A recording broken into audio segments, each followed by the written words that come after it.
Good morning, everyone. Welcome to the first of the series in the 7-minute mindset. I am going to try to keep this to 7 minutes. This is good training for me.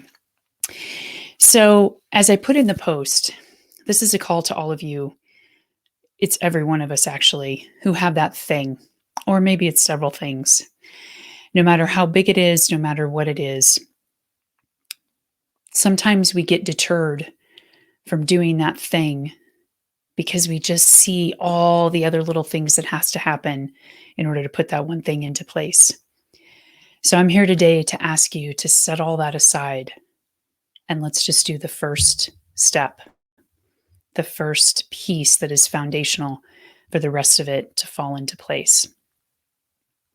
And once we do that, then that path can start to become a little more clear. So let's set aside all the puzzle pieces that we've dumped out on the table and we're looking at it wondering, what the hell do I do with all this? How do I make this puzzle into something beautiful? Let's just pick the one piece. And let's do that by starting with a story that I want to share with you. There was a village that was on the banks of a really big, powerful, raging river. And one day, one of the villagers was walking down by the riverbank and she saw a person floating down the river, screaming for help, fighting for his life.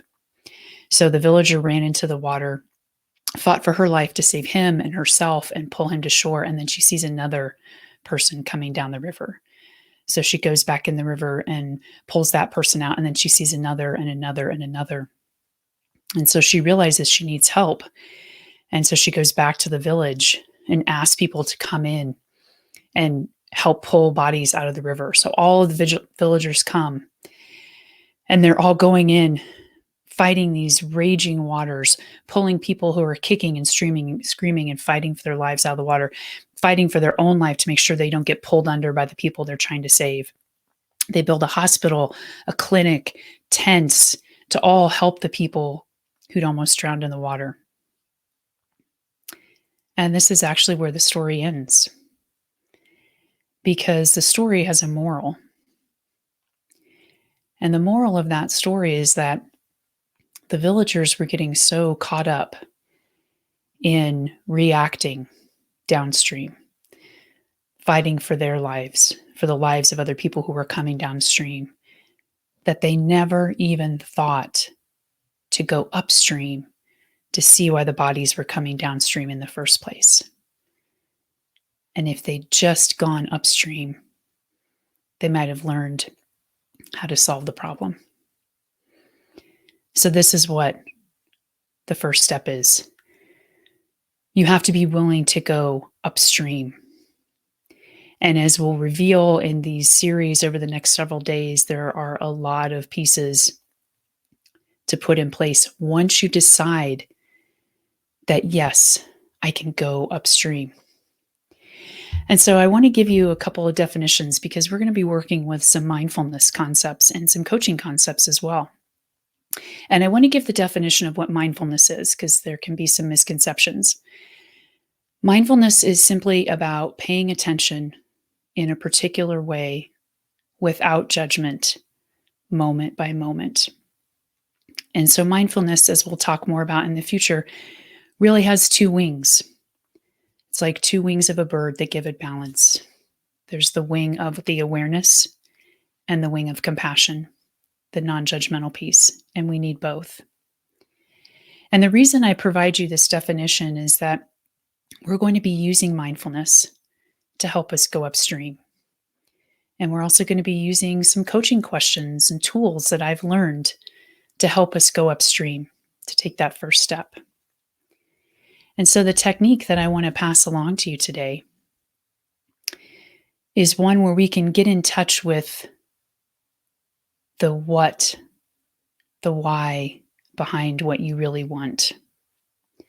So this is a little bit advanced because we haven't even talked about basic mindfulness of the body, which I'll talk about in the next few sessions, but I know you can do this. I don't think it's too advanced for you.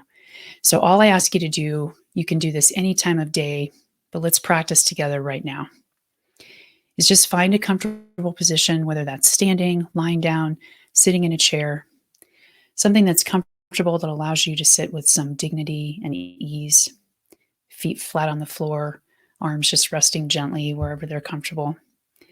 Maybe closing down your eyes for just a moment. And I ask you to bring to mind that thing you want, whether it's to lose the weight, train for the race, get the job, get the promotion, get the client, be happier, whatever it is. Bring that to mind. Think about what your life will look like with that thing in it. And I want you to really start to tap into what that feels like in the body. What are you noticing coming up for you in the body? Do you feel excitement, fluttering, jitters, openness, spaciousness, joy, maybe a little trepidation? Where do you notice that? And what does it feel like? Is it in the chest, in the stomach, in the throat, in the whole body? And sitting for a moment with that sensation. Because that sensation, that feeling, that emotion, that is what you really want, not the thing itself. It's that emotion associated with it. So your homework over the next day is to practice this technique, just sitting, maybe taking a few deep breaths to allow you to arrive wherever you are, and tapping into that feeling and really noticing it, feeling into it. Because that's how we're going to start going upstream, is learning the why behind that thing you want. Thank you so much. I'm right at 7 minutes. If you have questions, please leave them in the comments below. And if you have any questions about mindfulness or coaching, please feel free to message me. Thank you so much for joining. I'm really excited about this series, and I'm going to be revealing more in the next few days. Take care and have a wonderful day.